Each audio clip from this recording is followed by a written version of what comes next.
放下完美主義，培養小朋友嘅自信，珍惜當下。Friday， 大家好，我係人類家長學院姜校長，專注發掘小朋友嘅天賦，令佢哋綻放資優嘅光芒。你有冇發現小朋友做功課嘅時候，好細微嘅錯誤都會令佢哋自責，甚至掉低啲筆喺度講我做唔到啊？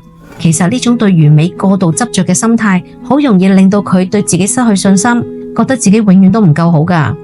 要幫助小朋友放低完美主義，家長可以試下以下3個方法。第一，專注於努力而唔係結果。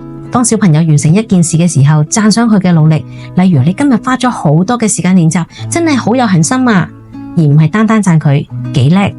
第二，教佢接受錯誤，同佢講每次犯錯都係學習嘅好機會。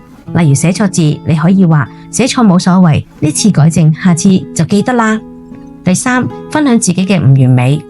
當你犯錯嘅時候，可能同小朋友分享，並且用輕鬆嘅態度處理。例如係媽媽啱啱煮飯嘅時候放多咗鹽啊，下次煮嘅時候會留意啲㗎喇。